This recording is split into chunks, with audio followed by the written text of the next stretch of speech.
Hello, I am April D. Sunshine, the Butterfly Soap Maker, Ashes to Beauty. This is one of my entries for Crazy Layers in the December 2022 Soap Club Challenge. Here I am mixing the blue, orange, and yellow for the batter of the first layer. I currently use Baltic Day mica powders I purchased from Amazon. Personally, I like to pre-mix my mica powders in sweet almond oil in my dressing bottles I purchased from Walmart for ease of designing and coloring when soaping. Right now you can see I'm getting the yellow and the orange and the blue in a pot to do a one-pot wonder. I end up pouring it a wood grain style into the mold. The next layer was colored white with titanium dioxide. I will be adding coffee grains to this batter to give it a nice speckled look. On the transition from the first layer to the second layer, I wanted to try the pointy layer look. So this is my first attempt and I think it turned out great. I was told that the key to get the pointy layers is to, when you start pouring, you pour straight across. You don't let it blob.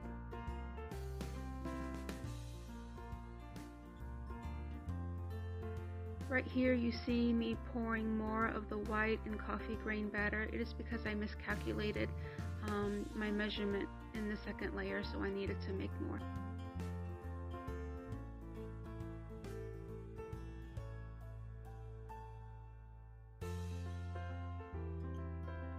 This is the batter for the third layer I'm measuring out. The third layer is going to be a marbled look with liquid mica powders. Right now I'm adding a little bit of kale and clay. Have you ever did something completely unplanned? Well, what about unplanned but also planned? That's what I did for this entire soap batch. I didn't intentionally choose any colors, types of layers, or the amount of layers.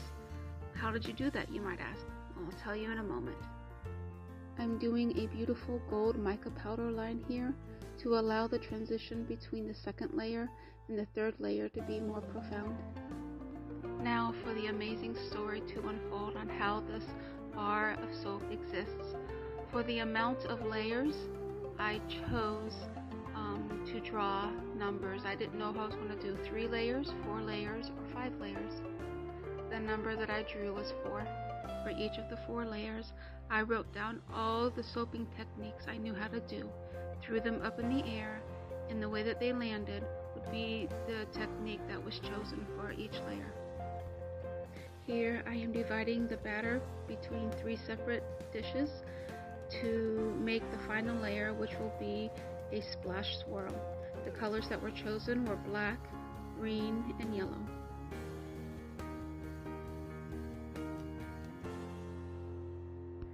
Right here, I wanted to give a look of waves between the third and fourth layer.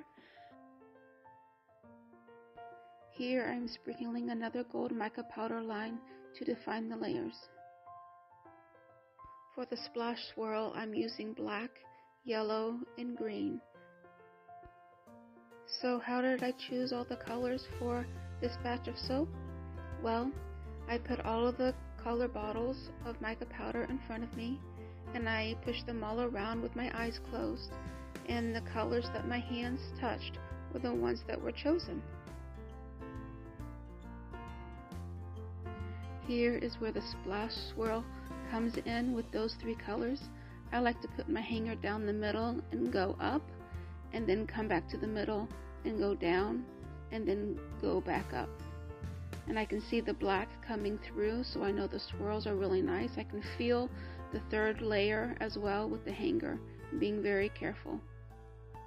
To decorate the top, I take a toothpick to swirl it around.